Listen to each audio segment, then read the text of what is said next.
Halo semuanya, kalian pernah dengar nggak? Atau kalian sudah tahu apa itu lesite, Islamophobia, sekularisme, dan juga radikalisme? Serta apa hubungan dari keempat inti masalah tersebut? Nah, dalam video ini kita akan mengulik tuntas masalah yang sampai saat ini masih terjadi di Prancis. Dan apakah sistem lesite yang diterapkan di Prancis itu bisa kita terapkan juga di Indonesia?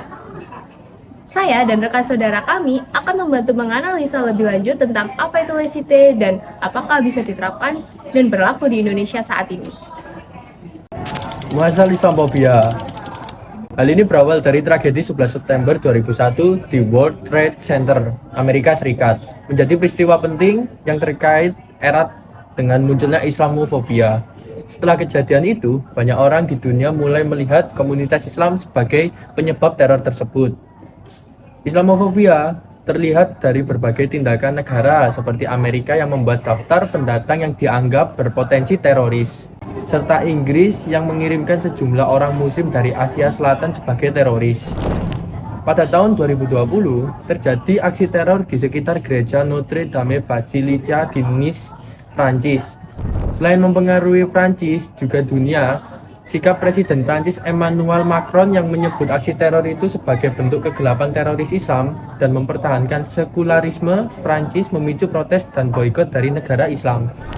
Dalam laporannya tahun 1997 yang berjudul Islamophobia, A Challenge for Us All, menyatakan bahwa karakteristik Islamophobia dapat kita pahami melalui dua perspektif, yakni melalui pandangan terbuka, open views, dan pandangan tertutup, closed views.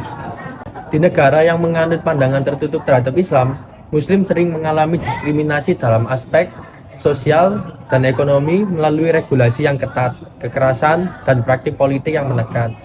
Islamophobia hingga saat ini masih berkembang di negara-negara barat dengan minoritas Muslim. Dua faktor utama penyebab adalah Orientalisme Barat dan serangan 9 November di Amerika Serikat. Oleh karena itu, Islam sering dikaitkan dengan terorisme dan ekstremisme.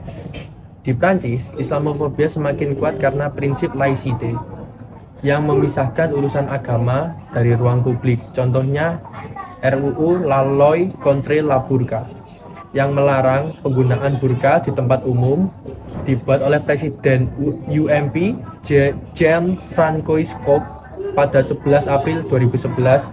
Prinsip laicite bermula dari Revolusi Prancis pada tahun 1789 dan 1799 untuk membedakan gereja dan negara. Nah, sekarang kita akan membahas perbedaan laicite dan sekularisme. Laicite sendiri adalah prinsip yang mengatur hubungan antara agama dan negara yang berkembang secara unik di Prancis.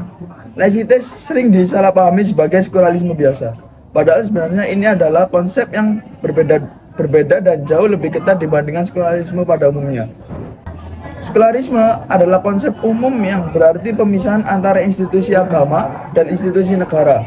Namun cara pemisahan ini sangat bervariasi di setiap negara. Sekularisme pada dasarnya bertujuan agar negara tidak dikuasai oleh satu agama tertentu, ada kebebasan beragama bagi semua warga, dan kebijakan negara tidak sepenuhnya didasarkan pada doktrin agama.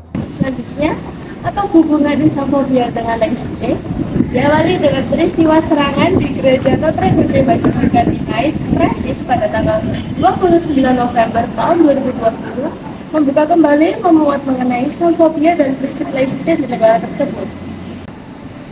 Akan mengecam tindakan tersebut sebagai aksi terorisme Islam yang berbahaya. Sikap Macron memicu kontroversi karena dianggap menunjukkan Islamophobia, terutama dari seorang pemimpin negara yang memiliki komunitas Muslim terbesar di Eropa. Dengan Turki memberikan kritik tajam terhadap Presiden Prancis, namun tetap menyatakan bela sungkawa dan mengutuk serangan teror tersebut sebagai pelanggaran terhadap nilai kemanusiaan, agama, dan moral. Tiga pilar utama laicite. Setelah memahami sejarahnya, sekarang kita akan memahami bagaimana laicite bekerja dalam tiga prinsip fundamental. Yang pertama, kebebasan berkeyakinan, yang artinya setiap orang bebas memilih agama apapun atau tidak. Kedua, tidak ada paksaan dalam beragama. Selanjutnya, Tidak ada diskriminasi berdasarkan agama atau ketiadaan agama. Pertanyaan nomor 2, apakah LCD bisa diterapkan di Indonesia? Sekarang kita sampaikan pada pertanyaan ini setelah memahami apa itu LCD, yang sangat berbeda dari sekularisme biasa. Dan bagaimana sistem Indonesia, apakah LCD bisa diterapkan di Indonesia? Jawaban singkatnya tidak mungkin dan tidak perlu. Mengapa? 1. Hambatan fundamental. A. Hambatan konstitusional. 1. Sila pertama Pancasila. Ketuhanan yang Esa adalah sila pertama dan utama, tidak bisa diubah atau dihilangkan. Ini adalah konsensus dasar negara Indonesia. Mengubah ini sama dengan mengubah dasar negara dengan mustahil secara politik dan hukum. Hambatan sosiologis. 1. Masyarakat yang sangat religius. Indonesia adalah salah satu negara paling religius di dunia. Survei Pew Research 92% orang Indonesia menganggap agama sangat penting dalam hidup mereka.